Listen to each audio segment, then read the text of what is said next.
Hello and welcome to Next 2.0 on WQLN NPR. Next is produced by the Public Voice Media. I am your host, Marcus Atkinson, with guest host Marc Blount. If you want to know more about Next 2.0, go to Facebook, like the page, follow us on Instagram at Next 2.0 Erie. There you can keep up with upcoming show promos, events, and clips about what's next for our communities and our democracy. Thank you so much for tuning in. We also bring back our favorite guest, Vanessa Belen. Vanessa, thank you so much for coming back. Absolutely. Glad to be here. And of course, when we bring Vanessa back, we got a bombshell that we need to unpack. The P-Diddy files. Sean P-Diddy Combs. And the lawsuit allegations. Before I even go into this, please give me your reaction when this hit. I wasn't surprised because I believe Cassie was probably just waiting for that perfect moment for her to, to come through and say, hey, look, this is what I went through. Pay up and shut up. Yeah. Marc, what were your thoughts? I thought possibly R. Kelly Part 2. Oh, man. I guess, or Bill Cosby type situation, perhaps. I mean, like, let's face it, this is what we live in now. Yep. But what's I find interesting is Jamie Foxx was also named, not by Cassie, but it was a lawsuit on him too. Also, Cuomo, the governor, formal. I guess this was caused by the last day, I guess, that you could file these type of allegations or charges or however, whatever we want to call this, past the statute of limitations. So that's what drove all this. Yeah, the Survivors Act. Yes. If you don't know who P. Diddy is, I mean, he rose to fame in the music industry several years ago. I mean, he's a music mogul, to say the very least. His net worth is somewhere between $900 million and $1 billion, depending on who you get the information from. But his girlfriend of 15 years, Cassie, came out and she levied some allegations against him, to be honest with you, a lot of which I've heard before, right? Yes. And Marc, you brought up R. Kelly. I remember watching that R. Kelly documentary, and at first I'm like, man, this is ridiculous. And I'm sitting there watching and I'm listening to these women. I'm thinking, wow, this is not good. And it was detailed and everything else. I want to read a statement from P. Diddy's attorney, Ben Brafman. Before it all said and done, he issued a statement when she talked about dropping this lawsuit or issuing this lawsuit, and he vehemently denied the offensive and outrageous allegations. And he goes on to say, for the past 6 months, Mr. Combs has been subjected to Ms. Ventura's persistent demand of $30 million under the threat of writing a damaging book about their relationship, which unequivocally, no, I mispronounced that, but rejected as blatant blackmail. Brafman's statement said, despite withdrawing her initial threat, Ms. Ventura has now resorted to filing a lawsuit riddled with baseless and outrageous lies, aiming to tarnish Mr. Combs' reputation and seeking a payday. And then on November 16th, 2023, the court document was filed from one plaintiff, Ms. Cassandra Ventura, to Mr. Sean P. Diddy Combs, Bad Boy Entertainment, Bad Boy Records, Epic Records, Combs Enterprises, LLC, and Doe Corps. And 24 hours later, he settled that loss. I bet he did. Let me go back to some of Mr. Brafman's statement. Filing a lawsuit riddled with baseless and outrageous lies, aiming to tarnish this man's reputation. And yet, on the things that she alleges, he settled within 24 hours. I think this one goes beyond some of the sexual innuendos or allegations of Cassie and Puff. I think this goes, she's behind the scenes and what she could say on what she saw. I think if you read the allegations that's out there, it's a lot to unpack. There's some grooming issues going on. There's some physical abuse allegations going on. It's a lot. And people are trying to say Puffy's in the closet. I mean, it's been a bad couple of months for Puffy. I mean, you got the Mace situation. You got people even kind of accused him of the Jamie Foxx situation. If we remember, if we go back and backtrace this, they was like, well, Puffy poisoned Jamie Foxx. The urban myths, urban legends and stuff like that. But it does seem like there's some things moving against Puffy, including the Tupac allegations right now. Mm-hmm. Mm-hmm. Let's not forget Justin Bieber and Usher. Yeah. When they were young. Yes. Living with Diddy. Yes. Literally. Yes.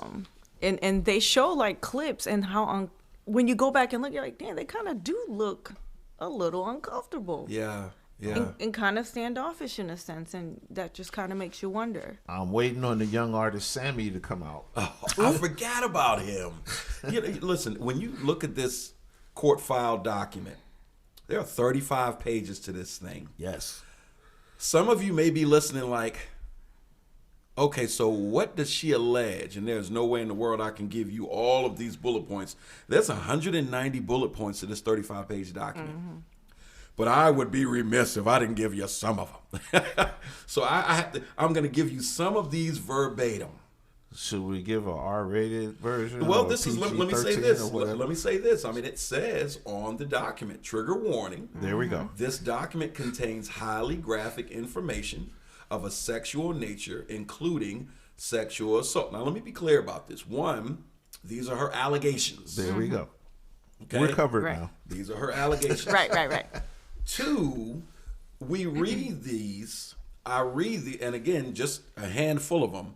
Because, and I want to unpack this further, whether it's the Me Too movement or what have you, I mean, Marc named a couple of people that are serving time, like Cosby's serving time. Well, he's free now, but he did serve time. Absolutely. Weinstein, I mean, it's the days of do what you want are pretty much done for celebrities, right?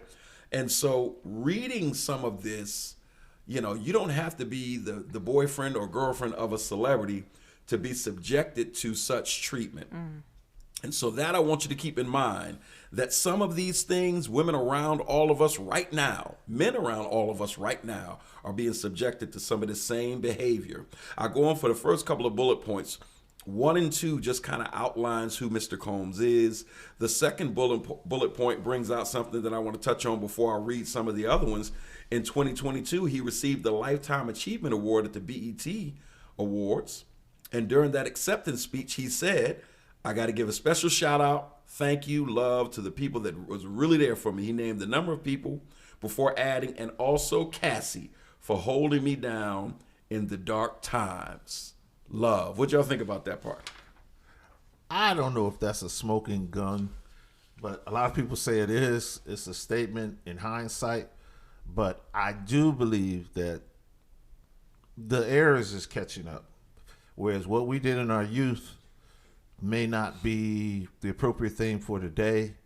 And there's no longer the wink week. We're I hate to use this expression, past the Me Too. We're in the Me Too era, where some of the things that people, the casting couch, the things that Puffy might have been doing during what is that, Making the Band? Yeah. Making the Band, the show. I kind of felt he was kind of brutal on some of the female artists on that. So, I guess we just got to stand by and watch this thing unravel. I'm waiting on 50 with his surviving Puff Daddy. Seriously. Yeah, he did say I don't know if he's trolling. He said he dropped that. I don't know if he's serious. Yeah. Well, I tell you what, it said that he said he wanted to thank Cassie for holding him down in dark times.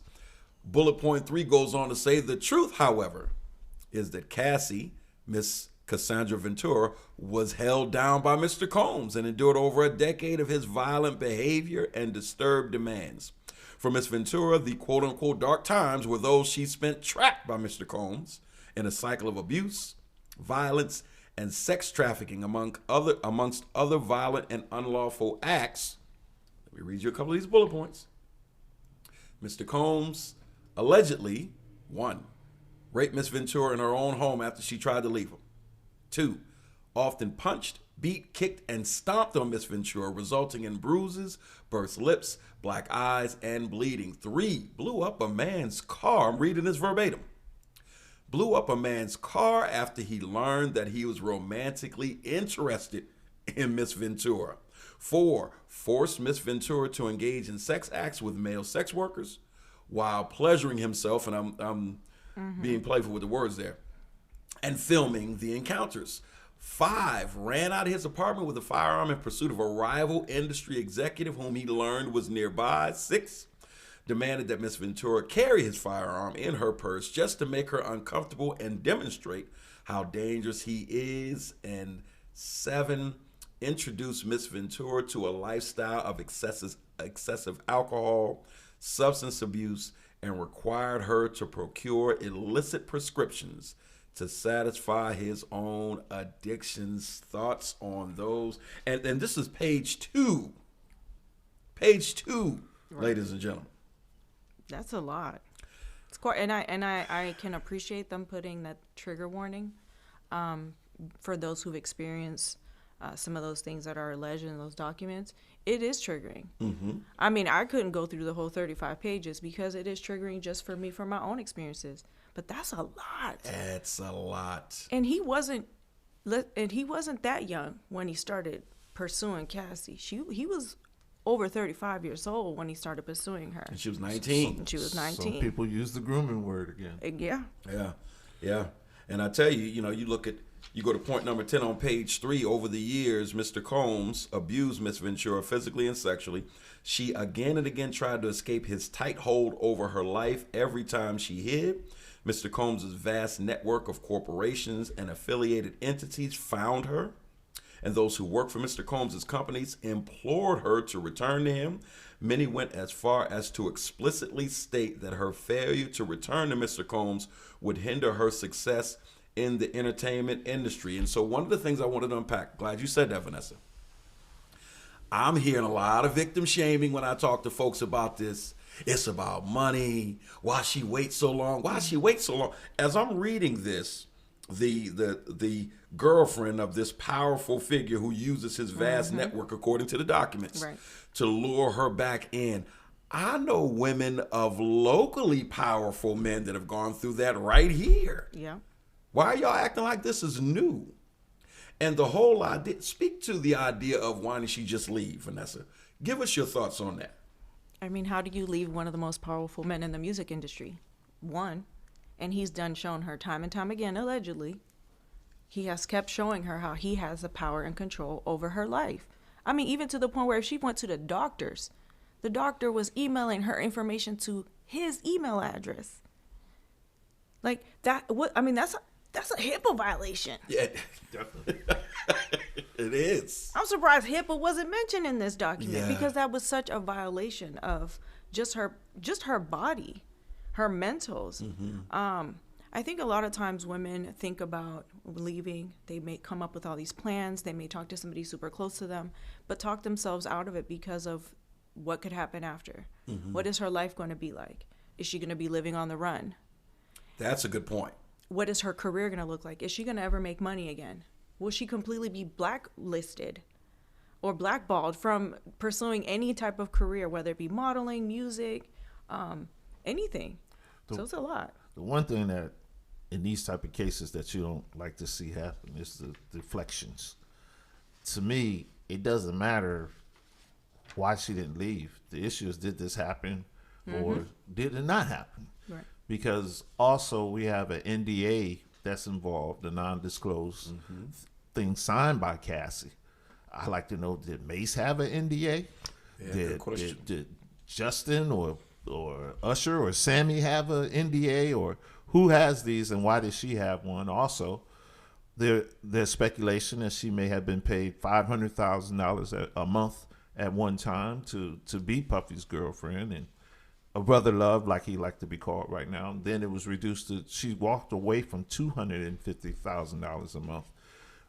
And to walk away from that, what did she see to walk away from that, to leave that? And then also there's the thing that's being said now that the $30 million wasn't what she asked for, but what Puffy was willing to settle for, because this book that was coming out. So all these things, sooner or later, they're going to come out. And then there's the husband that's involved with Cassie. He's saying certain things, and is this him or is this Cassie? So all these things is at play here. I don't think it's necessarily what she saw. It's what she is alleging she endured. And sometimes money ain't enough. Like, peace is priceless. Yes, it is. Peace is priceless. Whether you open your mouth about what you went through or you don't, peace is expensive. And that's probably why she probably reached that point where she was like, if I don't leave now, he is going to kill me. And his bodyguard said this is not the first time. It happened also with Kim Porter, who died under mysterious circumstances. Yeah. So you have these type of things going on also. Well, point number 54, around 2008, 2009, Mr. Combs began to rent an apartment in Manhattan for Miss Ventura. The apartment was within walking distance of Mr. Combs' New York residence. He first showed Miss Ventura the apartment by bringing her there along with her parents. Her parents were skeptical of the mogul's displays of wealth, but proud of their daughter's newfound success. 54, around 2010, Mr. Combs similarly paid for an apartment for Miss Ventura in L.A., which is located about 5 minutes away from his residence. He paid for many of her apartments in California, purchased her a Jag for her around 2013, 2014. Here's the point, bullet point 56. All aspects of Miss Ventura's life were controlled either by Mr. Combs or his management companies. Every event she attended, from the travel to the makeup and clothing, was paid for directly by Mr. Combs and his affiliated companies. That goes back to the Hippo violation. Every aspect from a local level. I had a friend of mine that I wanted to come on the show today. She wasn't able to make it. She deals with abused women. Isolation, control over finances. These are things that are kind of telltale signs of abused women, no matter what the financial tax bracket is of the abuser. That's true. That's true. And just as someone who can speak on personal experience, isolation is the first thing that they work on towards manipulating your whole life. Oh, that person's really not your friend. They don't care about you. Oh, your family's tripping. They just don't like me. Or, you know what I mean? Like, it's those little things that at first you're like, well, I think you're doing too much. It's not like that. But over time, as you keep hearing it and they bring up certain scenarios, you start to like wonder, and wonder starts to believing that situation. So, I mean, I just saw recently, not too long ago, where there was a nurse who came out and said she worked for this plastic surgeon, and this plastic surgeon had performed, and this again is all alleged, performed breast enhancement surgery on Cassie. P-Diddy came to that office with Cassie. He did all the talking. He told the doctor what he wanted, and literally the next day she was under the knife getting that surgery. Within a week of her getting that surgery, Diddy did not like how her breasts looked, and he called the doctor up and demanded that he redo them. And the doctor explained how that's a hazard. Like, you have to wait at least 6 months, for the healing. And he kept persisting that he redo her boob job, and he did. And that doctor was like so upset and so sad that he did that, because she was crying. She was mortified. She was in severe pain. And he just said it was barbaric. But again, this is all alleged, and this was a nurse that came out and said that, and everybody you read the comments and you're like, well, who's really the problem here? Is it really Diddy, or was it that doctor? Both. Yeah. That's how I look at it, both of them. I lived in Atlanta for several years, and I met Usher when he was younger. Even before I moved to Atlanta, I met him when he was younger. And some of the stories swirling around his interactions with Diddy and him living with Diddy, that was kind of crazy then. And you keep hearing bits and pieces of all of these things. You brought up Justin Bieber, and then over time they just start to snowball. When you can have a person being accused of X, where he allegedly did this, but then this person says something and there are similarities, and then that person says something and there's similarities. And I have to say, in the music industry, this is a person where there are probably more I heard X about when it comes to Diddy than any artist that I know of, from a professional perspective. Marc, in your estimation, what is this? When did the culture shift in a place where people are feeling empowered to come out and say something. Because as we talked about off air before we fired up the microphones, this culture of powerful men especially doing whatever they want to do was kind of the way people did business back then. When did that shift in your opinion? I want to say, in my opinion, in my lifetime, the genesis of this is Anita Hill.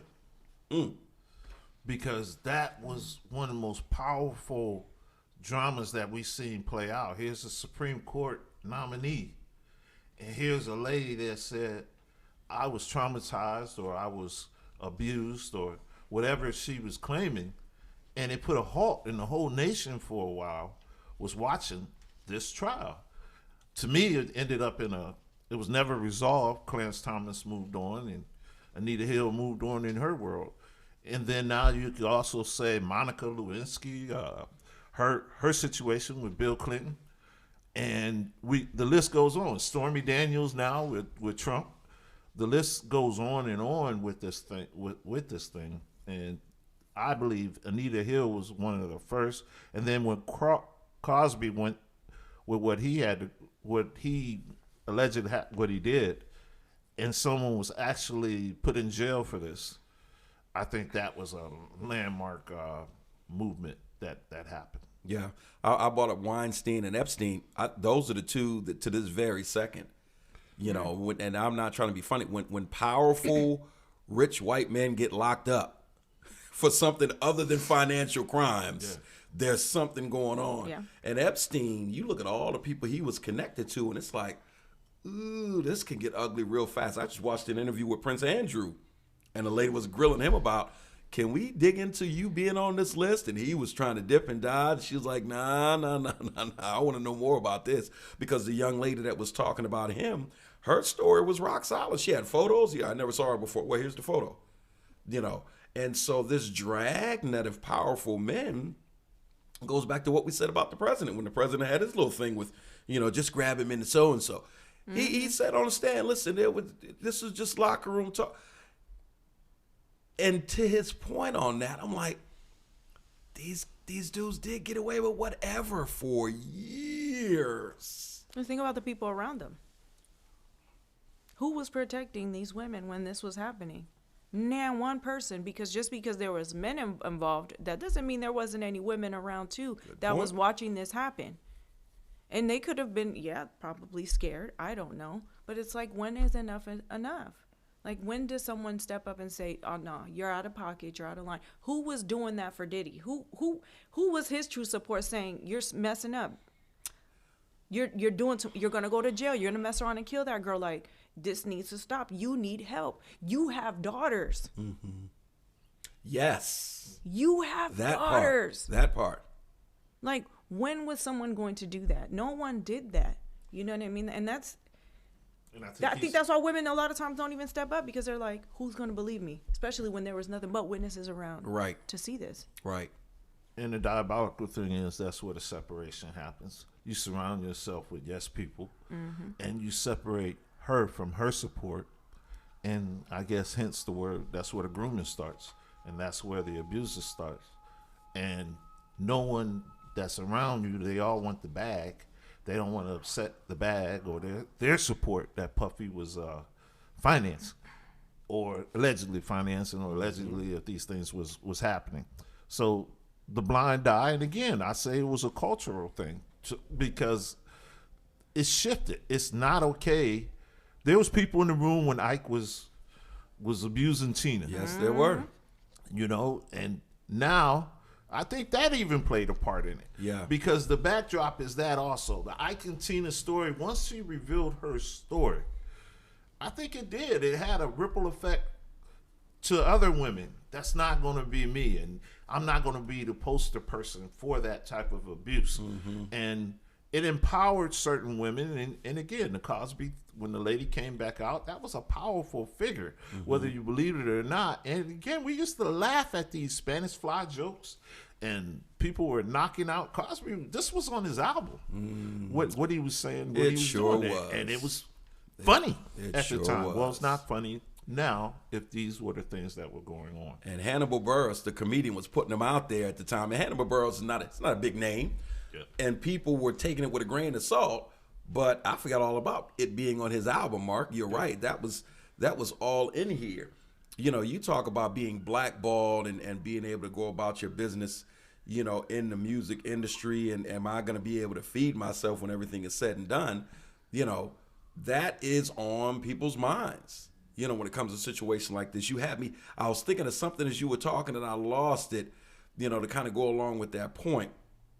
But it's legit. You mentioned allegedly. We've all said the words allegedly. Let me give you a case or two that the word allegedly no longer applies to. 1995, a limousine driver, Cedric Bobby Lemon, says he was beaten by bodyguards of Sean Puffy Combs, hired to protect singer Mary J. Blige. In a lawsuit, Lemon said the guards punched and kicked him backstage at the concert as they tried to clear the area and accused Combs of having failed to properly train his security. Lemon won the suit by default after Combs did not appear in court. His spokeswoman said he was unaware of it. In 2004, an appeals court overturned the order that required Combs to pay Lemon $450,000. 1999, Steve Stout. You guys remember this one? When Puffy Rings a was, bell. yes, Combs was arrested on felony charges in New York and accused of beating rival record executive Steve Stout after a dispute over a music video. This was the Hate Me Now video. Right. Which was nailed to a cross. Combs later apologized. Stout asked the Manhattan District Attorney to drop the charges. In addition, a lawsuit was avoided, but Combs reportedly agreed to pay Stout $500,000, and Stout couldn't be reached for comment. And the list goes on. The Kim Porter situation. You know, even Kim Porter's no longer being here, you know, is suspect at best. But you have all of these different situations that are coming up, and it makes you say, well, hey, what is that about, right? Mm-hmm. They allegedly said Diddy was controlling Kim's life as well, to the point where she would disclose some of these things to her closest friends, even, you know, her son's father, I'll be sure. He even made some statements after her passing. Mm-hmm. Next thing you know, the man's in the hospital, damn near dead. Right. For a few months. That is very suspect. See, you know, so even her death was suspicious because they said at first they ruled it was a homicide because of finding poison in her system. Right. They removed that coroner and put a new one in, and he ruled it natural cause because she was sick. Because she had kept saying like she didn't feel good, she was sick, and that she'd been trying to get a hold of the doctor but couldn't get a hold of him, and that she was using some kind of spray or something, and they, you know, this again is alleged that he was poisoning her through that spray. Mm-hmm. There was blood on her pillow. They say she died in her bed, but they found her in the bathroom. So like and then the coroner who changed the story of how she passed turns up dead. Yeah. So you know what I mean? Like it's you don't want to go into the whole conspiracy theory thing, but some of that shit be making a whole lot of sense. Doesn't it? That's where I wanted to go when you brought up Tina Turner. Vanessa was pointing out, you know, maybe she was afraid of being blackballed. Can I feed myself afterwards? And when you are in a dispute with a powerful person, especially in a corrupt industry like that, Tina Turner did something very similar that Dr. Dre did. Tina Turner let Ike keep everything, and she said all she wanted was her name. He can keep the masters, he can keep the music, all of that. Ike and Tina stuff, he owns. Why? You said peace is priceless. It is. Right? I want my peace, and I don't want to be looking over my shoulder for the rest of my days. Yeah. Dr. Dre with Suge Knight.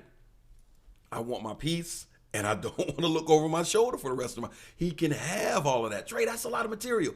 Dude, I'm trying to live, and I just want to be done with it. And so it's not just Cassie who's saying, I got stuff to be concerned about if I just separate myself. Mm-hmm. You know, there's a whole strategy to it. Especially when you ain't got that kind of money. I just hope, and again, I don't want to say that I feel like Cassie is suspect because I don't know. One thing for a fact is I wasn't there. Mm-hmm. But I hope it's not the husband in the background doing this too, because it does seem personal.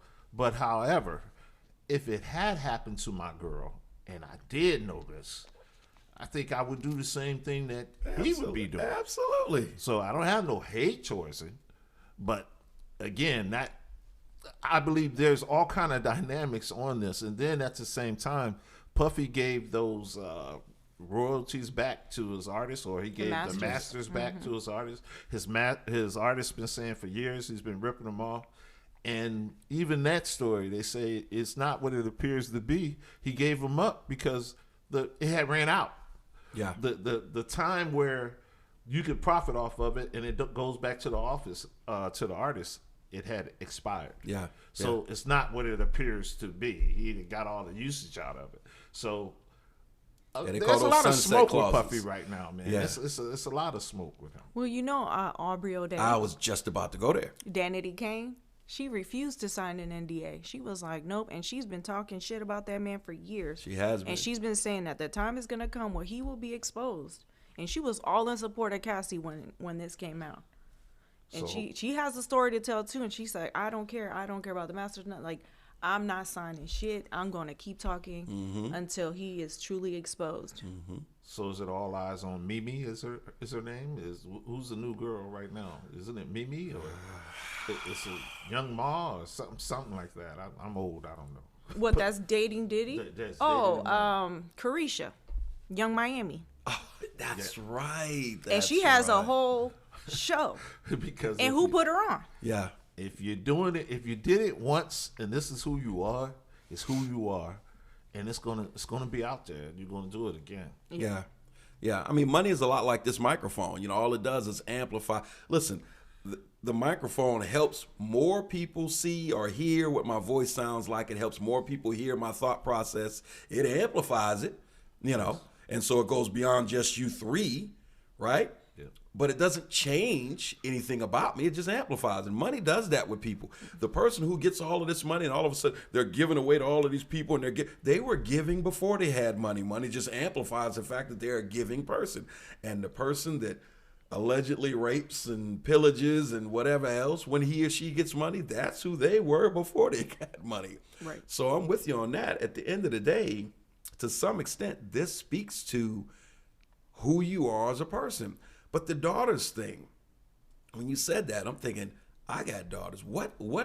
And one can only, speculate what's going through their minds. I remember watching him on Ellen DeGeneres' show, and he was thinking of the thought of them having a boyfriend. He was, oh, no. He was adamantly against that. Didn't you hear this? You're like, okay, Dad, what is that about?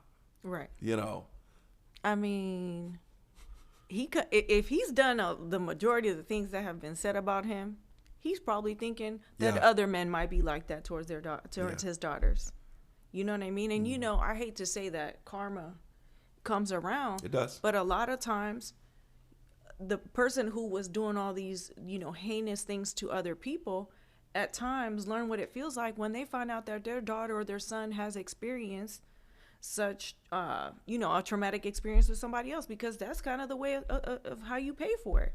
Oh, now you see your daughter heartbroken, but you was out here breaking hearts like it was candy, like it was nothing. Now your daughter's crying to you about how this man done treated her, how he beat her, or whatever. Now you're gonna experience. So there could be something in his mind who's like, nah, hell nah. Yeah. You ain't about to date nobody that might be like me. Yeah. In an industry that's full of folks who are all doing their thing. I had to chuckle. The day after they announced the settlement, he was on social media holding his glass of liquor, singing, I'm still standing, I'm still standing. Right. It's like, this dude is out there. He don't care. He don't care. He's going to keep doing what he does. He's almost, I wouldn't call it untouchable, but when you drunk off of your own wealth, power, fame, you believe these things. Yeah. Until they end. You don't believe these things can happen to you. Phil Spector is one. Bill Cosby is another. Hey, it happens, because I'm waiting on the passports or the visas to be revoked, because if he feels threatened, he's out. He's out. He has the means to be out, and people have done that before. Roman Polanski, a director, he fled the country, and they had means to that. Hate to say it, didn't Russell kind of did that? There was allegations with Russell Simmons that kind of either went away or I don't know, delayed or held up, or I don't know what happened. And he moved away. You could leave the country. Yeah. And these people can do these type of things, and that'll tell me something about Brother Love. If he tries that, or if he goes to Akon and he just so happens to go over there and support Akon or what have you, I think he feels like this thing is real. It could backfire him. There's another suit against him, though. Who's that? P-Diddy and Aaron Hall. Right. I just saw that on television the other day. About something that happened in the 90s. They took turns raping a woman, and she came forward. And has a suit against them. Mm-hmm. So, I know people come on social media and they give their comments and their so-called experience that they've never experienced in and stuff. But it's like, you can't tell somebody when to come forward about their trauma. You can't say, oh, well, you should have said something when it happened. That sounds easy, but it's absolutely the opposite of easy. Yeah. And then on top of that, everybody's like, okay, well, these women are coming forward and they're filing all these lawsuits for money. To them, it's about money. Maybe they feel like they should be compensated for all the trauma they've had to experience, going through therapy, whatever they've experienced for years to come. They feel like, okay, well, pay me. Yeah. Because maybe they feel like they can win in a civil suit and not necessarily in a criminal, having criminal charges pressed. That's a tough one, because when it comes to criminal, I mean, granted, I'm not saying it's easier civilly, but in a criminal case, you really got to have some evidence. Yeah. Yeah. But you think about, even in Cassie's case, what kind of evidence did she have? That these high-powered attorneys was like, oh, we're taking your cases. You have a case here. Yeah. There had to be some stuff that she was able to prove to some extent for this lawyer to be like, we got you. Right. You're going to get what you want. Right. When you go through the documents, I mean, she names, like, there was an incident at a hotel when he beat her up. And he paid $50,000 for the hotel, for the video footage. Right. She names the hotel specifically. Yep. When you go through these documents, you see specific names, specific places, specific organizations, and you go forward. This is what it leaves you open to. I can subpoena all of these folk and ask them on the stand. Yep. Lie if you want to. Go ask Lil' Kim what happens when you lie on the stand. Right? And it seems like in the music industry, just like when it comes to the mafia, the thing that always seems to bring them down, if they can't get anything else, tax evasion. If nothing else, I'm going to get you on the money. Yeah. When it comes to rappers, you notice rape is like the silver bullet of life. That's what got Tupac. And he's not a rapper. That's what got Mike Tyson. When it comes to these type of things, I don't know what that's about. There seems to be less of an appetite for these musicians or what have you to get away with it, especially if they're prevailing, allegations out there floating around. But this is a real concern. I'm with you on the passports, Mark, because, we named some people that are more powerful than he is that have paid the price already. Right. And with the Epstein thing, that one was crazy because once he got locked down, he showed up dead. Which makes you wonder. Exactly. How did he kill himself when he was being watched, allegedly, the whole time? 24/7. Not just 24/7. He had just tried to kill himself. I work in corrections. You just came back from an attempt to kill yourself, put in isolation where there's only one job to observe you. And he still managed to do that. No film. The cameras went out. The books wasn't signed. As far as you're supposed to see him every 15 minutes. See some movement, see something. And it was too many things that went south on that, so to speak. However, I am surprised his girlfriend is still there. She knows the same story. She knows the names. Because some people say he knew too much. And the reach of what he knew and who he knew. Oh, you talking about Ghislaine Maxwell now? Oh, yeah. Gotcha. Because she's locked up. She's still living. She is. She living good in prison. She living good. So has she agreed not to say something? Is the list gone or what? Why is she still here? Why was he a threat? Yeah. And they had to eliminate that. But I do know a lot of things failed for him to have been successful in killing himself. I think she left a failsafe. I feel she said, y'all kill me if you want to, but once you do that, everything that I have on you, all the names, like everything, tapes and everything is going to get leaked out. I believe that 1,000%. And more than one person has that. That is your failsafe. Just like, for example, Kim Porter. She was writing a book, a tell-all. they say allegedly that more than one person has copy of what she already wrote. Again, Kim Porter is P. Diddy's deceased. P. Diddy's deceased kid's mother. Yep. So if I know that I have some damaging evidence against someone, but I also want to live, I'm gonna make sure somebody got that stuff, because you kill me if you want to. I'm taking everybody down then. Mm-hmm. And I feel like in her case, she was not just his right hand for Epstein. She was his right, left, front, and back. She knows everything about that man and everybody associated to him. She made sure, because there ain't no way she would still be alive if she didn't already do that. And we know that when it comes to powerful folk, blackmail still works. I remember when they brought Bill Clinton down over the Monica Lewinsky thing, and Bill was like, everybody's going down. I'm not the only one out here doing this. Everybody's going down. And Newt Gingrich was exposed for having affairs and everything, and he stepped down as Speaker of the House. And then Bob Livingston came in, and Bob Livingston was exposed. He's got women too, and he steps down. I'm like, it was just lining them up. At the end of the day, nobody wants their dirt exposed. Right? Blackmail still works with powerful folk, But I mean, what's coming down the pike when it's all said and done, in this particular area with not just the music industry or what have you, what's coming down the pipe? Because as I look on social media, if you saw 10 Puff videos a day with folks saying he did X, Y, and Z, now you're seeing 20. Mm-hmm. If you heard 5 accusers, now you're seeing 10. Everything is just starting to multiply. And I'm a firm believer that, especially in this day and age, everybody's looking for a come up. And I'm not saying that's what Homegirl did, but everybody's looking for a come up. And we live in a litigious society.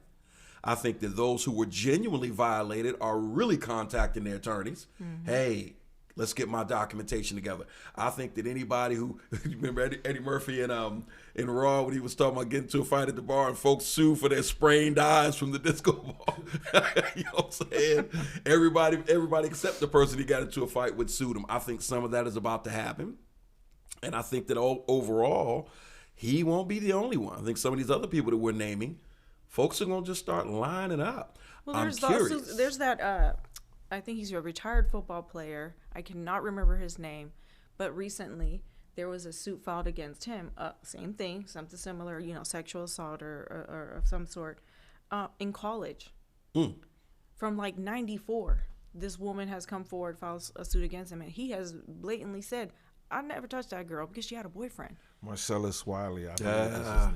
I couldn't remember the name, and I'm like, I just read about this, and I'm like, he has stuck to his story even back then when I believe they say he has talked about this, where he experienced this with this young lady who was trying to pursue him, but he did not want to pursue anything with her because he knew she had a boyfriend, and he was like, no, I'm not interested.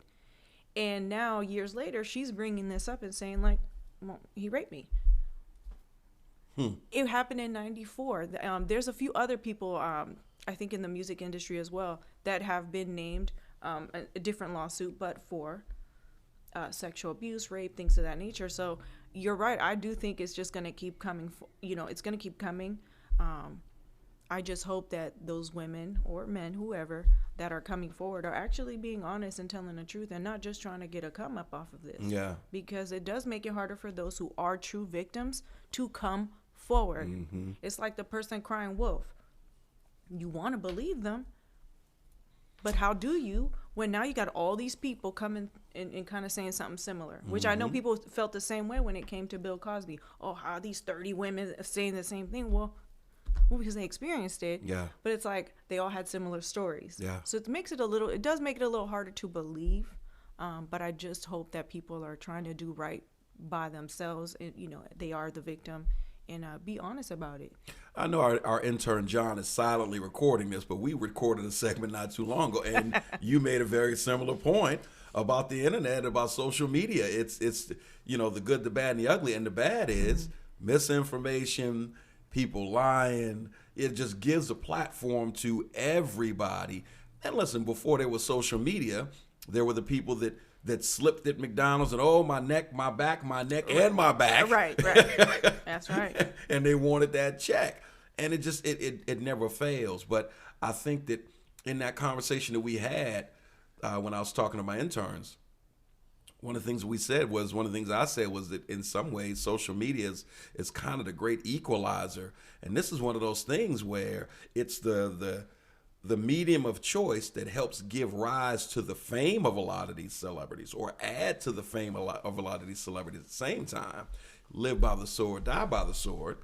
It's also that thing that can chip away at your public persona. I think it's also a response or an indictment to our journalism friends, what's called the Fourth Estate, which was supposed to critically look at everything and report the news and do investigative. Don't take a side, just say what it is. And the failure of that. Let's look at Trayvon Martin. Trayvon Martin's case, when the world discovered it was 6 months later. It wasn't like real time when all these things happened with Trayvon. It was social media. It was like, wow, look at this. This is what happened. And if you didn't see it, like, there was no coverage of it. Why didn't the local reporters, why didn't the local news look at it why didn't the newspaper look at it the way that they were supposed to? And investigate and say something's not right here. So now we do have the cameras that we have. Even Rodney King kind of was social media, because that wasn't caught by news cameras. That was caught by a local guy. He filmed it and he shopped it. Yeah. And that was before the internet, because I'm sure he would have uploaded it if he had the internet, but he didn't. And these things were seen by common people, and it sparked something. And that's what the internet has done. It's brought common people ability to tell their story up. Yeah. And that, I think, in many cases, has been a good thing. WikiLeaks is an example of that. WikiLeaks is a The news would have never reported what Snowden would have said or anything like that. Well, I think that this is not going away anytime soon. I do think, we mentioned Aubrey O'Day in this podcast. I think that will probably be the next name to go at him like hard, because she has been putting it out for a long time. Like, y'all just don't know who this dude is.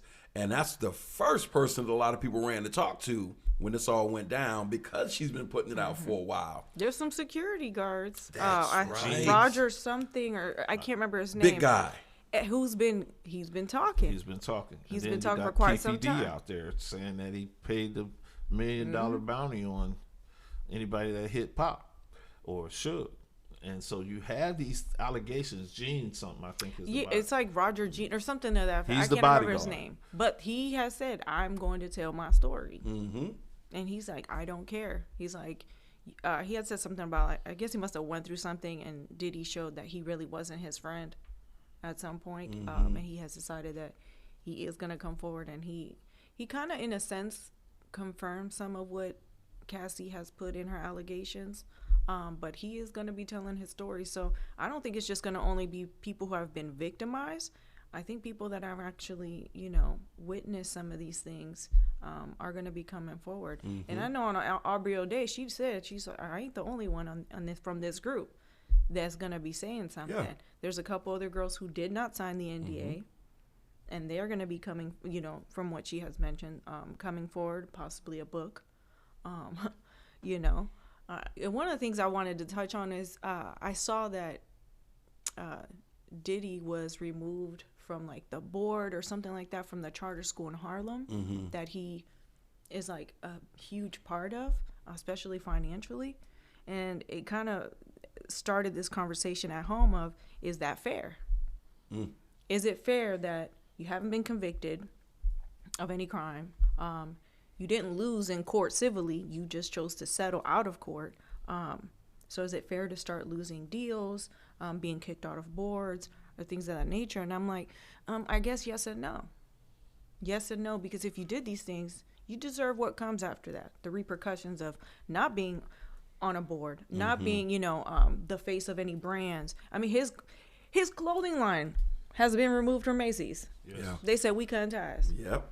But this goes back to the power of social media, right? You got to take the good with the bad. And whether it's boards or organizations, does this tarnish the image of the organization, our affiliation with you? And if the answer is yes, oftentimes they're going to err on the side of caution and just say, we're going to back away. with all of these people, I agree with you. I think that everybody in the ecosystem of P. Diddy is going to come out because it goes back to social media.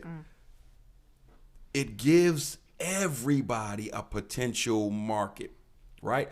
We talked about the Rick Ross situation and Ollie North, and Ollie North has a very successful, talk show now, and he's a public speaker, and these people that are part of the fallout of these historic events locally, nationally, or what have you. There's a story to tell, and so you go back to the OJ trial, Faye Resnick, right? Kato Kalin, all of these players on the periphery, book deals, podcasts, radio shows. And so I think you're right. I think anybody that has any relevant information is going to find a market. I think larger podcasts that have a budget will say, hey, I'll give you $5,000 to come on and talk about it. I think larger book companies are going to, hey, I'll give you a $60,000 book. You didn't have to be a big one, but for everyday folk, that's legitimate coin, right? Right.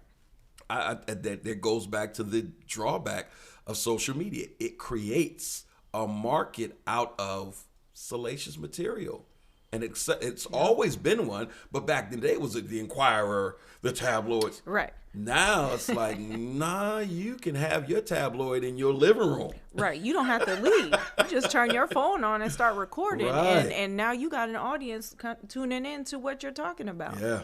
And I think at the same time, like I said again, I hope that whoever comes forward or whatever, you are being honest, and this is your experience, and you're speaking on it, and not just trying to get to the bag like we say, but controlling your narrative. Yeah. Shouldn't no one tell your story but you? I agree with that. So I do feel like some of these folks who, hopefully were there, saw some of the things that went down there, like, it's time. And maybe at that time they probably were in the same position, even as a male. Like, damn, I ain't crossing this man. If he want to beat his girl up, I'm gonna let him do it because he's not taking my life. Yeah. They say he hung Wale over a ledge. So, those are the things that are being said. And even if anybody watches the Joe Budden podcast, he refused to speak on it. He said, that man was over there blowing up cars. I'm good. Yeah. Yeah. So everybody was coming for him like, oh, you always got something to say about everything else, but you don't want to talk about this. And, he made it clear, like, Yeah. if some of that stuff is true that he was doing to these people, why would I speak on this? Yeah. Control your own narrative. That would have been some interesting advice for Bill Clinton back in the day. Chapter 5, she came to my crib. I told her I didn't want to do this. She insisted, and so I gave in. I don't know. I think that it's all going to get very messy. But listen, I wanted to bring you all in to kind of unpack this. It was the 24-hour turnaround that really made me say, wow, we have to talk about this, because to me, just from a bystander, from what your attorney was saying to you saying within 24 hours of this information being released, we got to settle this, says to me that to some degree, whether it's 2 out of 200 bullet points or 200 out of 200, something in there has a hint of truth to it. Right. Or you wouldn't have rushed to say, get this girl some money. Right. Well, here, it begs the question, though. If these things did happen, if a crime was committed and you believe it was committed, she put it out there, these things reach somebody that you just read off, how can you pull it back? That's an interesting point. How do you do that? Once the cat is out the bag or whatever, if this happened and they're defined as crimes, because I'm curious, is this civil or is this criminal? And if it's criminal, I believe she had a civil suit against him. But if it wasn't something criminally, in the civil suit is mentioned that's that criminal. is criminal, does a DA have a responsibility?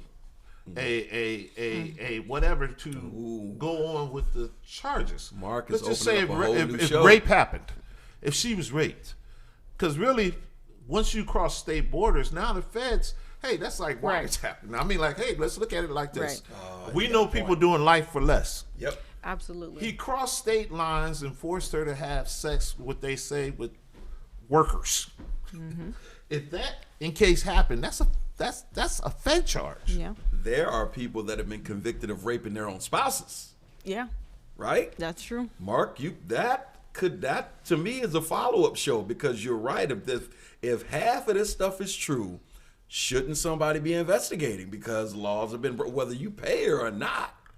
Yeah. Laws have been broken. Well, just like the hotel thing. This was, again, a conversation at home recently. We talked about the hotel taking that $50,000, giving up tapes of a crime that was committed. Now you're opening the door to what else you hiding in that hotel. Exactly.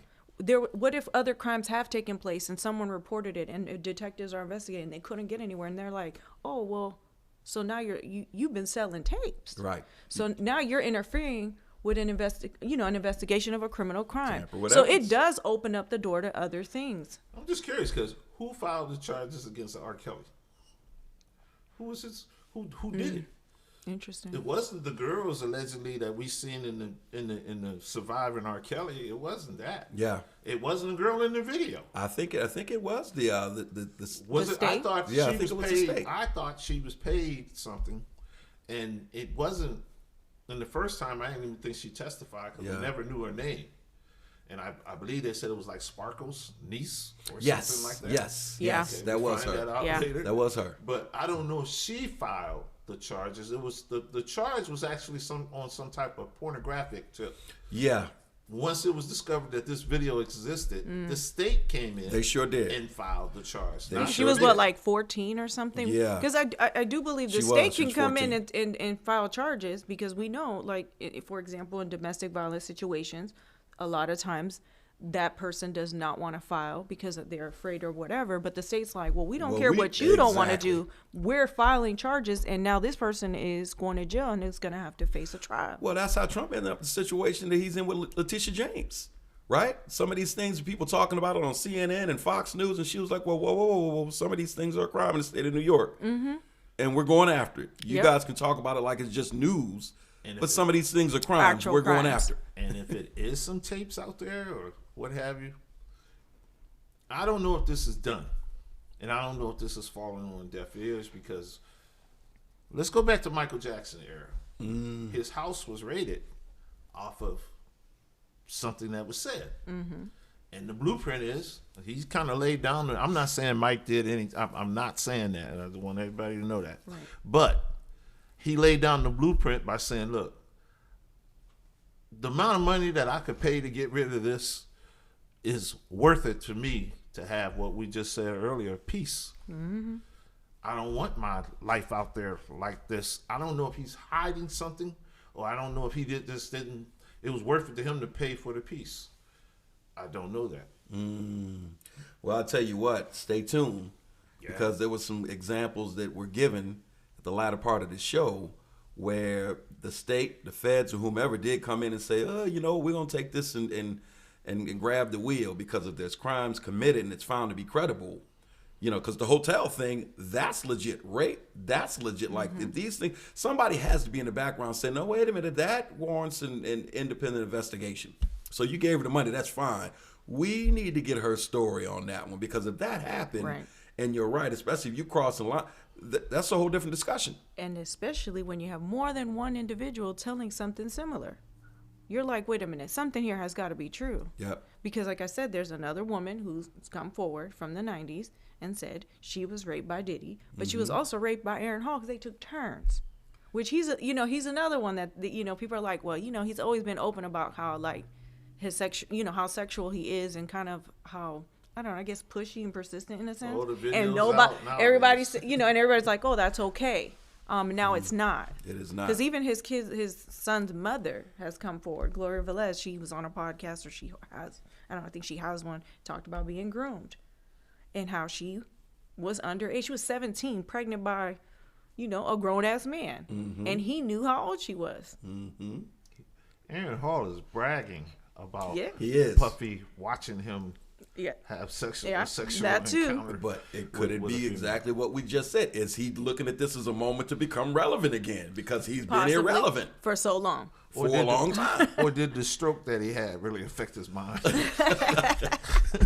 Listen. It sounded to me like it might be what I just said. Listen, I appreciate you two coming in and helping me unpack this. Stay tuned, because I definitely feel like this storyline is going to grow legs. and we'll merit more commentary in the near future. But for today, that's our show.